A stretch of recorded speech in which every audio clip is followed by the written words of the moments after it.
Hello, beautiful souls. Happy winter solstice. I hope that you've been having a restful and peaceful day.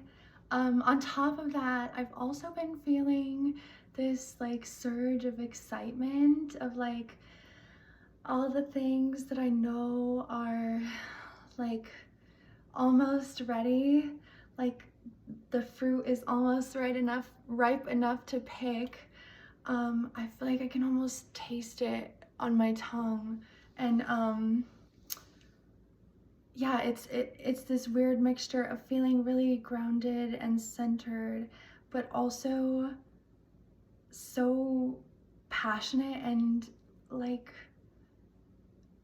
zealous over what's coming in, even though like even me personally, like I don't know exactly how it's gonna look, but that's where you let the universe do its job, because when we surrender the outcome, that's when we give space for like miracles and magic and all of this abundance and newness and like heightened awareness,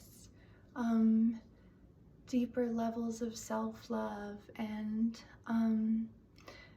just looking at the world in an entirely different way when we step back and we allow the process to kind of unfold before us. Because winter solstice is about a time where it's like we've been through a long winter. Maybe the winter in your life has been months or years, or it could be on and off for as long as you can remember. But I do feel that this solstice holds this unique kind of limitless potential where the things that are meant for us are being returned to us. We are stepping into our power. We are remembering why we incarnated here and now. We're remembering those soul connections where it's like, you know, right away that person's part of my soul family. So I also feel that this time is potent too for tapping into like past lives. Like if you wanted to go into meditation and set the intention, like show me one of my past lives. Another thing about meditation is I'm like the poster child for not being able to sit still. I used to joke that my mind was like a railroad that had 5 different tracks and they were all running at once. And so luckily I had an amazing teacher, but meditation isn't about quieting your thought. It's not to get you to stop thinking. More than anything, it's to feel present in your body. It's to like, sorry for my dogs, it's to like focus on your breathing, do a quick body scan, releasing any tension or tightness, and yeah, allowing peace and calm and serenity to enter. And I feel like those are the moments where we receive the clarity or the answers that we're most hung up on, or the ones that might be causing a lot of chaos or confusion or self-doubt. And myself included, a lot of the times we automatically go to outside sources, even readers, or loved ones or people we trust. But meditation brings you back into your own power. It helps you look at the bigger picture of your purpose here, of where you're supposed to go next. and you have so much guidance and love around you. Here comes the big one. Are you saying hi? Oh my gosh, she's right next to my cat. She's smacking her in the face with her tail. They crack me up. Sorry. Yeah, your spirit guides too, they're waiting for you to open up in meditation and allow yourself the silence to receive that specific guidance and insight that only they can give you, because they know what your destiny is. They see things from a non-human perspective. They see like past, present, future, and they know exactly what you need and when you need it. So yeah, take some time today to really ask for what you need, and trust whatever signs or messages or feelings that you get, because all of those are real. The energy doesn't lie. And my kitty's sitting on my cards. I'm so sorry. I've been trying to not rely so heavily on my cards, because I do feel you're not going out. I've put you out 3 times. I feel that, oh, I'm so sorry. I've been trying not to use my cards because I feel like all of us, we are the magic. We have the intuition. The cards are just a physical representation of what we are creating, or yeah, I don't know how else to put it. Like, it can be pieces of a puzzle sometimes, but it's all in the eye of the beholder. So yeah, that's another thing, is like, don't rely too heavily on other readers. Don't rely too heavily on the tools that you use, because ultimately they're all just mediums for connecting with your own divine self. So with that being said, I got this freaking beautiful, beautiful, beautiful deck. I think it's called the Ethereal Visions Tarot, the Luna style. So I have nowhere to shuffle because my kitty's sitting there. But yeah, let's see what messages we have for the beautiful, beautiful collective who's watching. What do they most need to know right now? Spirit guides, what messages do my beautiful people listening need to know? Okay. See. I just love these cards. Oh my gosh. I knew it was gonna fall on the floor. Okay, oh my gosh. We have the Moon and the Empress straight away with 2 major arcana. Can you see this freaking Empress? She's beautiful, she's radiant, she's abundant. She's in tune with the cycles of the earth. You're coming out of this winter stage into your full bloom. You're gonna start seeing your manifestations appear.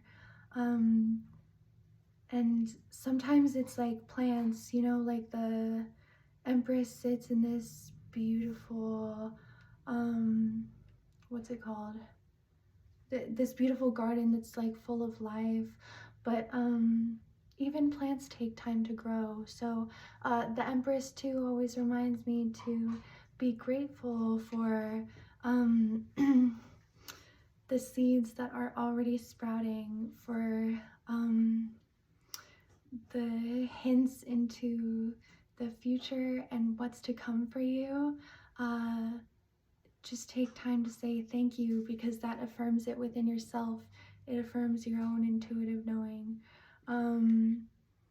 But look at this regal baddie. Like, oh my gosh, she's so in alignment. And I feel that this is representative of the next year for whoever's watching, is that you have been doing so much, you have been doing so much work on yourself. Like, the Empress doesn't just become this regal authority and, you know, embodiment of the divine feminine. That doesn't just happen. We have to shed a lot of layers and false narratives and judgments and projections and expectations from other people to get to the core of our true self, which is also why meditation is important. It really helps you release those projections from other people. But the Empress is in a place where she's shining so brightly. It's like, no matter what negative energy or bad will or you know, wishing that she would fail, whatever you throw at her, it's not even in her radius. Like, she's vibrating on such a different frequency. She's so much closer to source, that the petty stuff, those like negative emotions don't reach her. They don't affect her the same way, because she's reached this place of really beautiful personification of who she really is, throughout all her lifetimes. Sorry. This is so beautiful. This has to be one of my favorite Empress cards. Yeah, white flowers or white roses might be significant for you. And then another major arcana. Oh my gosh, we have the moon. I also adore this moon. It's different than the traditional tarot, which has like the two wolves and then the water with the lobsters in it. I feel like this is another card of beautiful alignment with your own feminine energy. Like, everyone has a balance of both within them. And when we do embrace and heal our wounded feminine, then we're able to deeply access our intuition. We're no longer, the moon can represent the subconscious, so we're no longer creating from subconscious wounds or triggers or fears. It's like when we make friends with our dark side, then it doesn't hold the same power over us. So I feel this is confirmation too that you have been doing so much introspecting, healing in your own way and time, regardless of whether or not it makes sense to the people around you, because you're following like this North Star of your own soul's path. You intuitively know what to do to reach this complete alignment. So lots of beautiful, feminine, nurturing, receptive, intuitive, unconditionally loving energies coming in right now. So that is such a beautiful starting point for what's to come in this next year. I'm also getting the message to give yourself a break.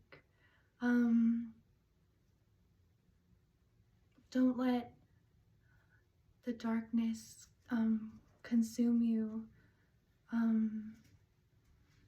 because the moon goes in phases, and before you know it,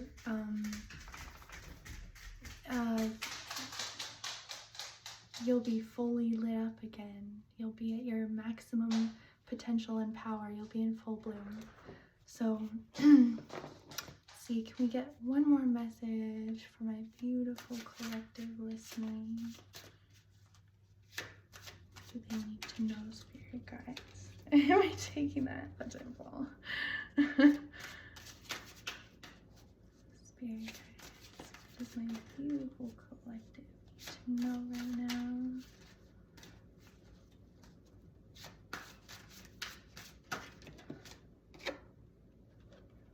We have the Three of Wands. Oh my gosh, this is beautiful. I was just admiring this artwork earlier today, because I feel like it really captures the energy of realizing that there is so much more on the horizon that you had ever believed yourself capable of or worthy of having, but now it's like coming into clear focus. He's like, okay, that's my path ahead, that's where I'm going next. And he gives this sort of fearless energy, like onward and upward, you know. He's not looking behind him at what's left in the past, or the lessons that he had to experience to reach this point of being on the edge, the precipice of a completely new world.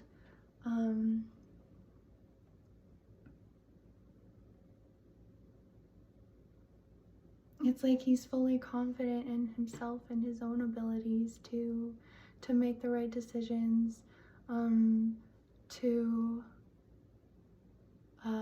have his own back 100%, to see himself as the powerful leader that everyone else does. Yeah, I am just hearing like, don't look back, don't look back. You've already come so far, and yeah, the Garden of Eden is closer than you think. Now I'm hearing that song from Pocahontas. It's like, just around the river bend. But that song also talks about freedom, and this is a card of freedom as well. It's like, no matter what lies ahead, you have reached this new level of mastery within yourself, where you have complete faith in who you are, and the way that you're supposed to move, because it probably looks really different from a lot of other people. Like, if you're watching this, you're probably someone who incarnated at this time to go against the mold, to challenge these like long-standing traditions and beliefs that put limits on how we exist, how we spend our time, what our purpose is, what love is. And you've already broken down so many barriers. So yeah, one foot in front of the other.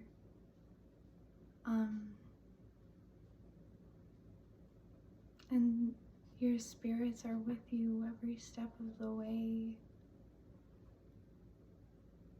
Yeah. We have the Artist on the back of the deck. That's an addition to the regular 22 major arcana. I haven't looked at the definition.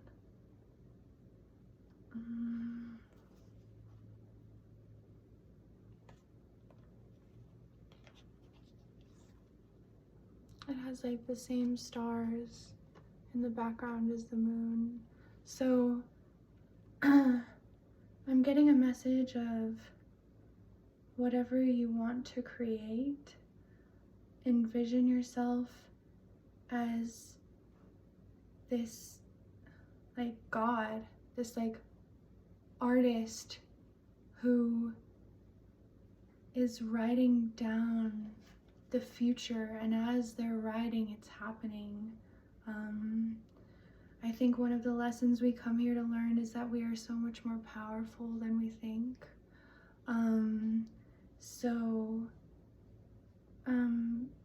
Whether it's, you know, like making music or just envisioning to manifest, or if you're actually writing down, like, this is what I'm calling in for the new year. This is how I'm gonna feel. This is what I'm gonna be doing. These are gonna be the people in my life. I'm gonna be so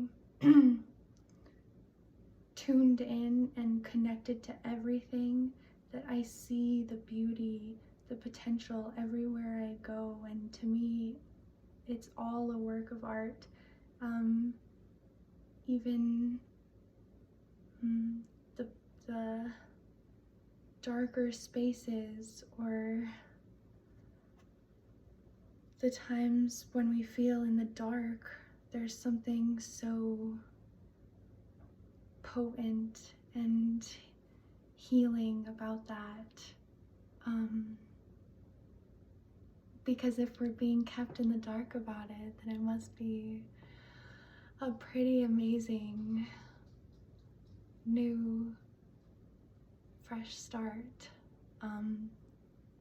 that we're not supposed to sort of like intuit or try to see the future.